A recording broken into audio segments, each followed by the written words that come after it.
दोस्तों स्टडी 91 के online platform में आप सभी का बहुत बहुत स्वागत है। दोस्तों आज आप सभी के समक्ष उत्तर प्रदेश पुलिस परीक्षा हेतु आंसर की को लेकर हाजिर हूं। दोस्तों तो 24 अगस्त को पहले शिफ्ट का जो पेपर हुआ उसमें हिंदी के जो सवाल पूछे गए बहुत ही हलवा टाइप का पेपर था दोस्तों, कोई भी दम इस पेपर में नहीं था। ठीक है, मुझे लगता है कि पहले शिफ्ट का जो पेपर है दोस्तों काफ़ी आसान है और सेकेंड शिफ्ट में जो है पेपर थोड़े से कठिन आ रहे हैं। यानी आप कल वाला भी पेपर देखेंगे, इसके पहले जो हुआ वो पेपर भी दोस्तों थोड़ा सा कठिन था और आज का पेपर भी थोड़ा सा जो है पहला शिफ्ट तो आसान है, अगला शिफ्ट होता है तो एक बार देखते हैं कि कितना आसान और कितना कठिन है। पहला ही सवाल दिया तो दोस्तों कि देश दसमुख में कौन सा समास है, तत्पुरुष है, कर्मधारय है, द्विगु है या बहुब्रीहि है। वैसे बच्चा बच्चा जानता है दोस्तों कि हम दसमुख या दसानन किसे कहते हैं दोस्तों, 10 मुख हम कहते हैं, 10 मुख हैं जिसके, ठीक है, 10 मुख हैं जिसके हम कहते हैं अर्थात रावण, ठीक है, जिसके अर्थात रावण। और जब किसी तीसरे पद का बोध होता है तो हम तुरंत कह देते हैं दोस्तों बहुब्रीहि समास यहां पर होगा,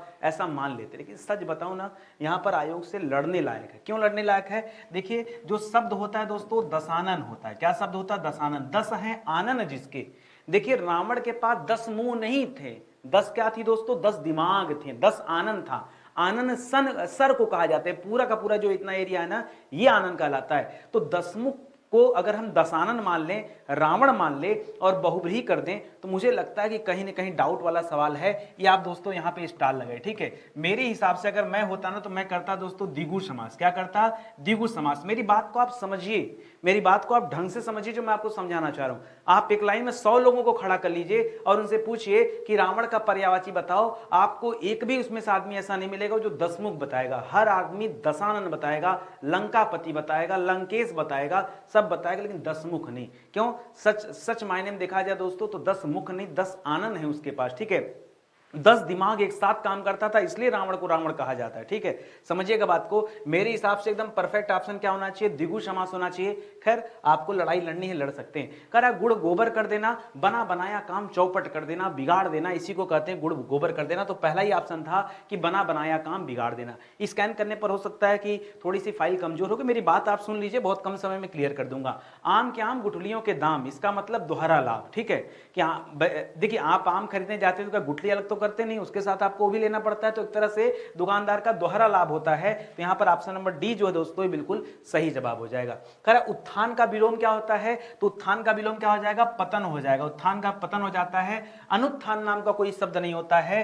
प्रस्थान का विलोम क्या हो जाता है दोस्तों? आगमन होता है, ठीक है।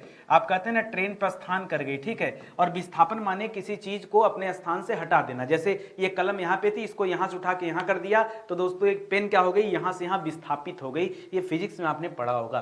कह रहा चलना फिरना दौड़ना उड़ना भागना रोना धोना, ठीक है। क्या क्या मैंने कहा? मैंने कहा रोना, मैंने कहा सोना, मैंने कहा उड़ना, मैंने कहा चलना, मैंने कहा फिरना, मैंने कहा दौड़ना, मैंने कहा टहलना, ठीक है। दौड़ना टहलना ये कई बार दोस्तों मैं आपको पढ़ाया हूं, ठीक है। टहलना ये सब क्या क्या है दोस्तों? ये सब के सब अकर्मक वाले में आते हैं। तो यहां पर याद रखेंगे ये कोई सहायक क्रिया नहीं है, ये कोई मुख्य क्रिया भी नहीं, यह सकर्मक भी नहीं, यह क्या है दोस्तों? अकर्मक क्रिया का भेद है। तो ऑप्शन नंबर 4 जिन बच्चों ने चूज किया उनका जवाब बिल्कुल सही है, बाकी लोगों को सुनने समझने की देरी है, ठीक है। 100 से लेकर 104 तक पूरे 5 सवाल दोस्तों गद्यांश पर आधारित थे। पढ़िए गद्यांश क्या लिखा है। लिख रहा ईर्ष्या का काम जलाना है, मगर सबसे पहले ईर्ष्या उसी को जलाती है जिसके हृदय में उसका जन्म होता है। अगर आप भी ऐसे बहुत लोगों को जानते होंगे जो ईर्ष्या और द्वेष की साकार मूर्ति हैं। पूरा लाइन पढ़ेंगे, कुल मामला ईर्ष्या से संबंधित है। सवालों पर आते हैं। पहला पॉइंट दे रहा दोस्तों अव्यय क्या होता है। यहाँ लास्ट में एक शब्द आपको मिलेगा कि दोस्तों अव्यय, ठीक है। ये लाइन था दोस्तों कि यह भी कि अगर जो ईर्ष्या करने वाले लोग हैं निंदा करने में समय और शक्ति का अव्यय नहीं करते, खर्च नहीं करते, तो आज उनका स्थान कहां होता। यानी ऐसे लोग भी समाज में हैं जो अपना पूरा जीवन दूसरों की निंदा और ईर्ष्या करने में बिता दिए। अगर यही काम वो नहीं करते तो आज किसी ऊंचाई पर चले जाते। करा अव्यय का मतलब क्या होता है? कम खर्च होता है? नहीं, अव्यय का मतलब होता है दोस्तों फिजूल खर्च। बहुत सारे बच्चों ने कम खर्च किया। कम खर्च के लिए दोस्तों एक शब्द होता है मित व्यय। क्या शब्द होता है? मित व्यय शब्द होता है। तो जो सही जवाब है ये फिजूल खर्च होगा। खर्च मत कीजिए और अधिक खर्च मत कीजिए, ठीक है। फिजूल खर्च को कहा जाता है दोस्तों, शक्ति का फिजूल खर्च नहीं करते, ठीक है। तो आज उनका स्थान कहीं और होता। वैसे दोस्तों अगर देखा जाए इस गद्यांश के आधार पर देखा जाए तो दोस्तों समय और शक्ति का फिजूल खर्च की जगह हम खर्च भी कर सकते थे, ठीक है। लेकिन क्योंकि दोस्तों अव्यय का अर्ध ही फिजूल खर्च होता है इसलिए जबरदस्ती का ऑप्शन बदलने की जरूरत नहीं है। कह रहा गद्यांश का उपयुक्त शीर्षक क्या होगा? तो अव्यय शीर्षक देना ठीक ठीक नहीं है। ईर्ष्या से लाभ होता नहीं तो लाभ भी नहीं देना दोस्तों। यहाँ ईर्ष्या कर लीजिए, निंदा की उतनी बात नहीं हुई, ईर्ष्या की ही बात हुई, तो गद्यांश का सही शीर्षक आप क्या कर सकते हैं, ईर्ष्या कर सकते हैं। ईर्ष्या का काम क्या है दोस्तों, जलाना है। पहली लाइन में लिखा है कि ईर्ष्या का काम जलाना है, नचाना नहीं, रुलाना नहीं और हंसाना नहीं, तो ये भी ऑप्शन हट जाएगा। कह रहे गद्यांश में ईर्ष्याली व्यक्तियों की क्या की गई, प्रशंसा की गई नहीं, उनकी खिल्ली उड़ाई गई। क्या की गई है, उनकी खिल्ली उड़ाई गई है। और उपासना की गई नहीं, स्तुति की गई नहीं, कोई पूजा पाठ भगवान जैसे कार्य उनका नहीं था कि एक सब किया जाएगा। गद्यांश में प्रस्तुत एक शब्द है ध्येय। ध्येय का अर्थ क्या होता है, क्या ध्येय का अर्थ इच्छा होता है, नहीं। ध्येय का अर्थ मूल्य होता है, नहीं। ध्येय का अर्थ क्या होता है दोस्तों, लक्ष्य होता है। तो ऑप्शन नंबर सी कीजिएगा, ये बिल्कुल सही जवाब है। थोड़ा सा और रफ्तार में कीजिए, देखिए साथ में बने रहेंगे, आप अपने पेपर को मिलाते चलिए, ठीक है। अगला सवाल दे रहा दोस्तों कि करण कारक ये किस वाक्य में, देखिए करण कारक करता क्या है, ठीक है। आप पढ़ते हैं करण कारक दोस्तों, करण कारक का पहचान होता है से, और से का प्रयोग दोस्तों माध्यम के रूप में किया जाता है। आप केवल माध्यम ढूंढिए, समझ में आ जाएगा। वह कलम से लिखता है, कलम माध्यम में लिखने का, तो यही दोस्तों करण कारक का उदाहरण हो जाएगा। राम को फल दो, दे दोगे तो वापस ले नहीं सकते, इसलिए दोस्तों यहां पर क्या हो जाएगा, संप्रदान कारक हो जाएगा। जब किसी को कोई चीज हमेशा हमेशा के लिए दे दी जाए तो संप्रदान कारक हो जाता है। वृक्ष से पत्ते गिरते हैं, ये एक तरह से अलगाव को दिखा रहा है, और मैंने कई बार आपको समझाया कि जहां कहीं अलगाव होता है वहां पर अपादान कारक होता है। यह राम की पुस्तक है दोस्तों, पुस्तक का संबंध काकी के, नानी ने, रारी के तरह दिखाया जाता है, तो यह संबंध कारक हो जाएगा। तो बाकी का जवाब गलत है, ऑप्शन नंबर 1 जो है दोस्तों सही है। ओटना और ओटना, मुश्किल से 2 दिन पहले का वीडियो अगर आपने देखा होगा तो यह शब्द मैंने बताया था कि ओटना और ओटना क्या होता है। कह रहा है सोना और सुलाना बिल्कुल नहीं, तरफ और तथा नहीं, तरफ और लौटना नहीं। ओटना मतलब होता है बिनौले अलग करना। मैंने आपको कपास के बारे में बताया था, ठीक है, कि कपास से क्या बनती है दोस्तों, रुई बनती है, और उस रुई से दोस्तों धागे बनते हैं, उस धागे से दोस्तों वस्त्र बनाए जाते हैं। इसलिए दोस्तों उसे ओटने की जरूरत पड़ती है। और ओटना मतलब हो जाता है खौलाना। अगर आपने 2 दिन पहले का वीडियो देखा, ईमानदारी से बताइएगा, वरना मैं स्क्रीनशॉट आपको दे सकता हूं, ठीक है। तो याद रखेंगे ऑप्शन नंबर डी जो है बिल्कुल सही जवाब है। निम्नलिखित में से अव्यय कौन सा है, क्या श्याम अव्यय है, नहीं, श्याम अव्यय नहीं दोस्तों। श्याम यहां पर संज्ञा है, किसी व्यक्ति का नाम क्या कहलाता है, संज्ञा कहलाता है, ठीक है। उत्तर दक्षिण पूर्व पक्षी वे भी नहीं है, भारत भी नहीं है। आह किस प्रकार का दोस्तों अव्यय है, यह विस्मयादि बोधक अव्यय है, ठीक है। क्या दोस्तों, यह विस्मयादि बोधक अव्यय का उदाहरण है। इस वजह से दोस्तों ऑप्शन नंबर 4 चूज कीजिएगा, डी वाला उत्तर जो दोस्तों बिल्कुल सही हो जाएगा, ठीक है। आगे लिख रहा है आंसू के रचनाकार दोस्तों कौन है, आंसू के रचनाकार कौन है, सूर्यकांत त्रिपाठी, निराला नहीं, सुमित्रानंद पंत भी नहीं, मैथिली शरण भी नहीं। आंसू किसकी रचना दोस्तों, जयशंकर प्रसाद जी की रचना है, ठीक है। उसकी इनकी सबसे प्रसिद्ध कृति है दोस्तों, याद रखेंगे। करा पीतांबर, पीतांबर पीत है अंबर जिसका, पीतांबर का क्या हो जाता है दोस्तों, अगर इसका आप समास विग्रह करेंगे तो मिलेगा आपको पीत है अंबर, अंबर यानी वस्त्र, ठीक है। पीत है अंबर जिसका, ठीक है, अर्थात भगवान विष्णु या कृष्ण। तो यहां पर क्या हो जाएगा दोस्तों, बहुब्रीहि समास हो जाएगा, अव्यय न कीजिएगा, ठीक है। हालांकि अगर बहुब्रीहि ऑप्शन में नहीं रहता तो हम कर्मधारय भी कर सकते थे, लेकिन है ऑप्शन में तो क्यों चेंज करना। अगला सवाल दे रहा है निम्नलिखित में से क्वेश्चन मार्क बताना है। पूर्ण विराम का चिन्ह कैसे बनता है, ऐसे पूर्ण विराम का बनता है। प्रश्नवाचक चिन्ह ऐसे बनता है जो हमसे पूछा गया है। अल्प विराम दोस्तों कामा को कहते हैं, या आप याद रखेंगे। और निर्देशक चिन्ह दोस्तों अलग हो जाएगा, निर्देश देने के लिए होता है, ठीक है, ये आप याद रखेंगे। तो फिलहाल आपका उत्तर क्या हो जाएगा दोस्तों, ऑप्शन नंबर बी जो है दोस्तों ये बिल्कुल सही जवाब हो जाएगा। उत्पत्ति के आधार पर, उत्पत्ति के आधार पर कितने भेद, 4 भेद। वैसे सही बताऊं तो उत्पत्ति के आधार पर 4 नहीं बल्कि 5 भेद होते हैं। कितने भेद होते हैं, 5। कौन कौन से होते हैं जरा लिखिएगा। एक होता है दोस्तों तत्सम, दूसरा होता है दोस्तों तद्भव, तीसरा होता है दोस्तों देशज, चौथा होता है दोस्तों विदेशज, और 5वां कहा जाता है संकर को। ये तो उत्पत्ति के हिसाब पर है। आपसे पूछा था कौन सा भेद नहीं है, कौन सा गलत है, तो यहां यौगिक दोस्तों गलत है। यौगिक दोस्तों रचना के आधार पर है। किसके आधार पर, रचना के आधार पर कौन कौन से आते हैं शब्द, एक ऋण शब्द आता है, एक योग ऋण शब्द आता है, और दूसरा क्या आता है, यौगिक शब्द आता है, ठीक है। आपने पढ़ा होगा यौगिक जब 2 शब्दों को मिला करके एक तीसरा शब्द बनता है, जैसे विद्याधन आलय बराबर क्या हो गया, विद्यालय, ठीक है। तो याद रखेंगे यौगिक शब्द हो जाता है। रूढ़ शब्द वे होते हैं जिनका खंड न किया जा सके, जैसे कलम अगर आप जोड़ भी देंगे क धन लम तो कोई मतलब नहीं निकलेगा, ठीक है। जैसे बाल, जैसे कान, नाक, आंख, मुंह, ये सब क्या है, रूढ़ शब्द है। योग रूढ़ में पर्यायवाची आता है, जैसे पीतांबर ही ले लीजिए, जैसे दशानन ही ले लीजिए, ठीक है। जब तीसरे पद का बोध, जैसे लंबोदर ले लीजिए, जैसे पंकज ले लीजिए, पंकज कहा जाता है कमल को, ठीक है, वो योग रूढ़ का उदाहरण है। कारण निम्नलिखित में से वाक्य के शुद्ध रूप का चयन कीजिए। पिछले सोमवार को स्कूल बंद रहेगा, अरे पिछले की बात कर रहा है, अरे या तो पिछले की जगह क्या लिख देते, अगले लिख देते, तब बात समझ में आ जाता कि आगे की बात करें तभी तो भविष्य में जाएंगे, ये संभव नहीं है। पिछले सोमवार को स्कूल बंद है, दोस्तों लिख रहा है पिछले यानी भूतकाल में जाके प्रेजेंट की बात कर रहा है, ये भी गलत हो जाएगा। पिछले सोमवार को स्कूल बंद था, ये बिल्कुल सही हो जाएगा। बंद, पिछले सोमवार को स्कूल बंद होना है, गलत है दोस्तों। ये तब होता है जब लिखा रहता अगले सोमवार को स्कूल बंद होना है, तब आप कर सकते थे, फिलहाल के लिए गलत है। आगे आइए, कर निम्नलिखित वाक्यों में से कौन सा वाक्य शुद्ध है बताइए। कर भांडा फूटने पर उसकी गर्दन लज्जा से नीचे हो गई। गर्दन नहीं नीचे होती है, सर नीचे होता है, एक बात। दूसरी बात दोस्तों, जो गर्दन शब्द लिख रहा है ये गलत है। तो दोस्तों गर्दन कैसे लिखा जाता है, ऐसे लिखा जाता है। यहां पर क्या है, शब्द अशुद्धि है, शब्द अशुद्धि की वजह से वाक्य गलत हो गया। नीचे से पढ़िए, करा इस चिकित्सालय में सर्वोत्कृष्ट रोगों की चिकित्सा उपलब्ध है। लब्ध नहीं होता दोस्तों, क्या होता है, उपलब्ध है। क्या होना चाहिए, उपलब्ध होना चाहिए, ये होना चाहिए, इस वजह से गलत हो जाएगा। कर राम का दर्शन पाकर, ठीक है, अहल्या धन्य हुई, ठीक है। तो राम का दर्शन पाकर नहीं दोस्तों, राम का दर्शन कर, पाकर नहीं, राम का दर्शन कर अहल्या बिल्कुल सही लिखा हो, अहिल्या नहीं होगा, अहल्या धन्य हुई, ठीक है। इसके बाद लिख रहा है भाषा के मानकीकरण, ठीक है, मानकीकरण, ठीक है, के लिए व्याकरण जरूरी है। ये दोस्तों एकदम परफेक्ट आंसर हो सकता है, तो ऑप्शन नंबर बी कर लीजिए, ये ज्यादा सही है। पाकर ठीक नहीं है और पा अलग लिख दिया, कर अलग लिख दिया, ये और भी गड़बड़ कर दिया, तो ऑप्शन नंबर 3 भी गलत है। केवल बी वाला दोस्तों ऑप्शन क्या हो जाएगा, सही हो जाएगा। वृक्ष से पत्ते गिरते हैं, मैंने आपको समझाया था कि हमेशा याद रखिए, जहां अपादान कारक कब होता है दोस्तों, अपादान की पहचान पहले समझिएगा। जहां कहीं अलगाव की बात आ जाए हमेशा क्या होगा, अपादान होगा। जहां कहीं डर या भय की बात आ जाए, जहां कहीं लज्जा की बात आ जाए या शर्म की बात आ जाए, ठीक है, जहां कहीं तुलना की बात आ जाए, तुलना की बात आ जाए, ठीक है, ये सब में क्या होता है, अपादान कारक। देखिए वृक्ष से पत्ते गिरते हैं, अलग हो रहे हैं, अलग हो रहे हैं, तो करण कारक नहीं होगा, अपादान कारक होगा।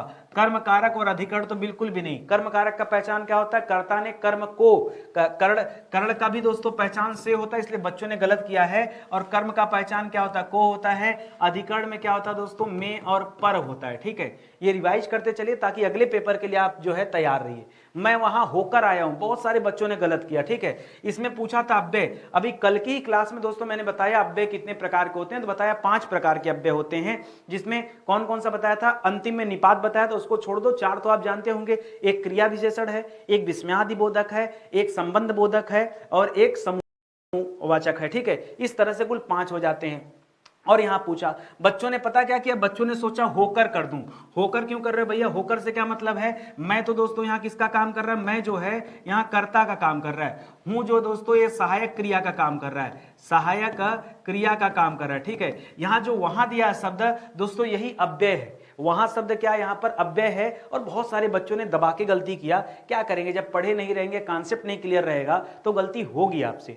दिए गए वाक्यांश में एक शब्द जो है बता दीजिए। सही बताऊं तो इस शब्द, इस सवाल के लड़ लीजिएगा, जिससे लड़ना हो लड़ लीजिएगा। क्यों, क्योंकि दोस्तों उत्तर जो है बिल्कुल गलत दिया है, जो सवाल पूछा गया उसका उत्तर दिया ही नहीं गया है। एक्चुअली में जो कहा ना गया हो उसे कहते हैं अकथनीय। क्या कहते हैं दोस्तों, जो कहा ना गया हो उसके लिए शब्द क्या हो जाता है, अकथनीय। जिसकी कल्पना की गई उसे कहते हैं अकल्पनीय, ठीक है। नामुमकिन, जो मुमकिन नहीं है उसे कहते हैं नामुमकिन, ठीक है।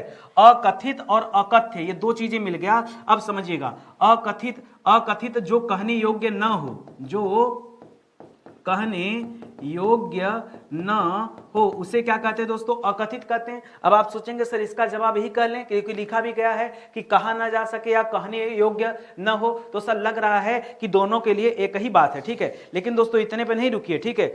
और यहां पर जो अकथ्य दे रहा है इसका मतलब हो जाता है जो कहे जाने योग्य न हो, जो कहे जाने योग्य न हो। अब क्या करेंगे बताइए, कितना अंतर आप ढूंढेंगे, जो कहे जाने योग्य न हो और जो न कहा गया हो, ठीक है। यहां लिखिए थोड़ा चेंज करके, जो न कहा गया हो, ठीक है,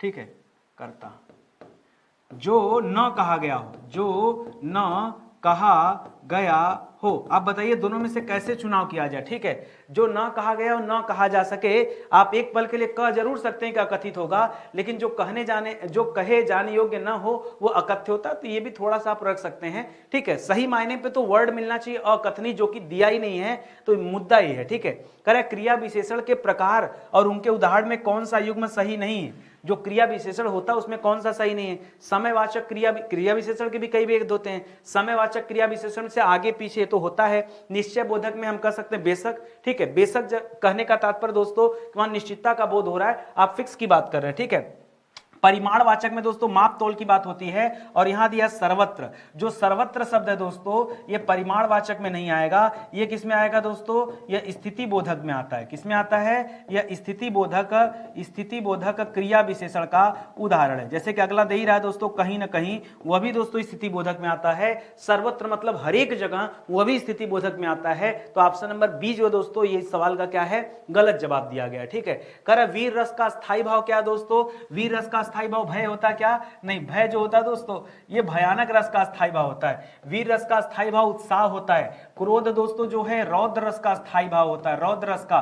और विस्मय दोस्तों आश्चर्य। ठीक है, आश्चर्य। ठीक है, यह आश्चर्य से हो जाता है इसका संबंध। ठीक है, तो इसको भी याद रखेंगे। ठीक है, अगला दे रहा दोस्तों शीत का विलोम क्या होगा। शीत का विलोम गीत तो बिल्कुल नहीं होगा, शीत का विलोम हो जाता है उष्ण। क्यों, क्योंकि उष्ण को कहते हैं गर्म। ठंड मत कीजिएगा नहीं तो समानार्थी हो जाएगा। संभव है यह किस काल का वाक्य है, संभव है यह वर्तमान में नहीं दोस्तों, भूत में भी नहीं, पूर्ण भूत में भी नहीं, यह संभव संभावना को बताता है, इसलिए संभाव्य भविष्य कर लीजिए, ज्यादा सही जवाब हो जाएगा। ठीक है, ऑप्शन नंबर 4 जो है सही उत्तर है। निम्नलिखित में से एक विशेषण शब्द कौन सा ये बताइए। ये अपने आप में बहुत बढ़िया सवाल था, बहुत सारे बच्चों ने गलत किया। बच्चों ने सोचा देखिए महत्व और महत्व से अच्छा है कि लाघव और लघुता में देख लें, तो बच्चों ने किया लघुता, जो कि गलत जवाब है। ये जो लाघव या लघुता शब्द है दोस्तों, ये दोनों ही दोस्तों विशेष से है। क्या है, यह दोनों ही विशेष से है। ठीक है, और ये जो महत्व है दोस्तों यह भी क्या है, यह भी विशेष से है। ठीक है, यह भी विशेष से। हमसे पूछा था विशेषण, विशेषण क्या हो जाएगा दोस्तों, महत्व, त के नीचे हलंत है दोस्तों, ये जो महत्व शब्द है यही विशेषण है, इसे याद रखेंगे। दैनंदिनी, दैनंदिनी दोस्तों किसे कहते हैं, दैनंदिनी डायरी को कहते हैं। किसे कहते हैं, दैनंदिनी किसे कहते हैं, दैनंदिनी यह डायरी को कहते हैं। तो बहुत सारे बच्चों ने गलत क्या लिखा, दस्तूर, सरी, नियति, गलत है दोस्तों, दैनिकी हो जाएगा। डायरी को दैनंदिनी भी कहते हैं, और क्या कहते हैं, दैनिकी भी कहते हैं। पढ़ना चाहिए था आपको। सुहाग के नुपुर दोस्तों किसकी रचना है, लिख रहा मोहन राकेश की नहीं, प्रेमचंद जी की नहीं, निराला जी की नहीं, याद रखेंगे सुहाग के नुपुर यह अमृत लाल नागर जी की रचना है। मैंने किसी में आपको बताया भी था कि सुहाग हमेशा कौन चाहता है कि मेरा सुहाग उजड़ जाए, वो हमेशा चाहता है मेरा सुहाग बना रहे, बना रहे मतलब अमृत पिला दो, इस तरह से याद रखेगा, अमृत लाल नागर। अगर आपने पुरानी क्लास देखा होगा तो मेरे मुंह से यह शब्द सुना होगा। सुरतिसम भिन्नार्थक शब्द की जोड़ी पहचानिए। रात्रि को निशा कहा जाता है, ये समश्रुत, और निशा गलत लिखा भी है, निशा में खटकोड़ सा नहीं होगा दोस्तों, निशा में बड़ा सा होता है, और यह रात्रि को कहा जाता है या रात को कहा जाता है। ठीक है, ये तो दोस्तों समानार्थी शब्द हो गया, हमें समश्रुत भिन्नार्थक चाहिए। किरण को रश्मि कहा जाता है, यहाँ कुल और कुल लिख लीजिएगा। कुल दोस्तों कहा जाता है वंश को, और कुल कहा जाता है दोस्तों किनारा को। किसे कहा जाता है, किनारा को। तो यही दोस्तों आपका सही जवाब हो जाएगा, कुल और कुल। जो शब्द सुनने में समान लगे लेकिन अर्थ अलग अलग हो उसे कहते हैं श्रुति समभिन्नार्थक शब्द। श्रृंगार रस का स्थायी भाव क्या है, हास तो मत कीजिएगा, हास जो है दोस्तों ये हास्य रस का है। शोक जो है दोस्तों ये करुण रस का स्थायी भाव होता है, करुण रस का स्थायी भाव है। यहां प्रेम कह सकते हैं, एक्चुअली में रति बोलना चाहिए। रति जो होता है दोस्तों, रति, ये शब्द दिया गया है श्रृंगार रस का स्थायी भाव। उत्साह दोस्तों किसका स्थायी भाव होता है, यह वीर रस का स्थायी भाव होता है। ठीक है, तो आप समझ पा रहे होंगे, यहां पर सी वाला सही हो जाएगा। महान, महान का स्त्रीलिंग दोस्तों क्या हो जाएगा, तो याद रखेगा महान का स्त्रीलिंग हो जाता है महती। क्या हो जाता है दोस्तों, महती शब्द दिया है, महती याद रखेंगे। नेत्री मत करिएगा दोस्तों, नेत्री का संबंध किससे दोस्तों, नेता से, नेता का नेत्री हो जाएगा। महोदया भी मत कीजिएगा, महोदया का महोदय से हो जाता है। ठीक है, महती दोस्तों आपका सही हो जाएगा। ठीक है, महान तो दिया ही गया है दोस्तों, तो कोई मतलब नहीं है, ठीक है। आगे लिख रहा है कि 2013 में मिलजुल मन उपन्यास के लिए साहित्य अकादमी पुरस्कार किसे दिया गया था? रमेश चंद्र शाह को, राम चंद्रकांता देवताले को, या मृदुला गर्ग? यहां मृदुला गर्ग जवाब हो जाएगा दोस्तों, मिलजुल मन मृदुला गर्ग, ठीक है, इसको याद रखेंगे। निम्नलिखित में से 2013 में मिला था साहित्य अकादमी, निम्नलिखित में से कौन सा वर्ड महाप्राण है? याद रखिएगा, ऐसा शब्द जिसके उच्चारण से अधिक वायु बाहर निकले, ठीक है, याद रखेंगे। इसका पहचान क्या होता है? उच्चारण में अधिक वायु बाहर आएगी दोस्तों, यही इसका पहचान होता है। जैसे देखिए यहां दिया है द दोस्तों, त थ द, ठीक है, ध बोलता तो हो जाता, द जो शब्द है दोस्तों ये अल्प प्राण शब्द है। क्या है? अल्प प्राण शब्द है, तो ये जवाब होगा नहीं। भ दोस्तों जवाब हो जाएगा, भ याद रखेंगे, आप बोल के देखेंगे तो महाप्राण मिलेगा। इया दोस्तों वैसे भी अल्प प्राण में आ जाएगा और नासिक में भी आ जाता है, ठीक है। और यारा लव दोस्तों ये तो सब के सब अल्प प्राण में ही होते हैं, हाँ अल्प प्राण में होते हैं। अगर इसके जगह दोस्तों सख शह दे देता तो वो उष्म होते हैं और उसमें दोस्तों हवा निकलती बाहर। निम्नलिखित में से कौन सा तत्सम है? आग तत्सम है क्या? आग तत्सम नहीं दोस्तों, आग का तत्सम क्या होता है? अग्नि होता है, अग्नि लिखता तब तत्सम होता। आंख का क्या हो जाता है दोस्तों? आंख का अक्षी हो जाता है, आंख भी नहीं। अग्र दोस्तों तत्सम शब्द याद रखेंगे। और आज का तत्सम क्या हो जाता है? अद्य हो जाता, अद्य माने आज। अग्र दोस्तों आगे को कहा जाता है। ऑप्शन नंबर सी जो है ये बिल्कुल सही जवाब है। मुझे लगता है इतना ही सवाल था और इस तरह से जो हिंदी का पेपर था उसको आपने बखूबी देख लिया। इसी तरह से जीएस का भी एक वीडियो दे दूंगा। छोटे, देखिए मैं ज्यादा वीडियो नहीं देता हूं, छोटे छोटे वीडियोस दे रहा हूं। काम की बात कीजिए, आपका समय नुकसान नहीं होगा। हे आइए आइए, हम बता रहे हैं, वो बता रहे हैं, ये बता रहे हैं, आपका कोई समय नहीं। इतने कम समय में आप चाहे जितना भी वीडियोस देख डालिए, कोई आपको बताएगा नहीं, समझाएगा नहीं। या तो आदमी आएगा ऐसे टिक्का मार के चला जाएगा, कोई वजह आपको नहीं बताएगा क्या था। मेरे हिसाब से जितना बन पाया मैंने दे दिया। एक बार आप वीडियो देख लीजिए, अच्छा लगे तो आप शेयर कर सकते हैं, ठीक है। डेली का दोस्तों मैं इसी तरह से वीडियोज बना दिया करूंगा, आप देख लिया करिए, उससे आपको पता भी चल जाएगा, ठीक है। मिलते हैं अगले लेक्चर में, तब तक के लिए बहुत बहुत धन्यवाद आप सभी का। जय हिंद, जय Bharat, thank you so much.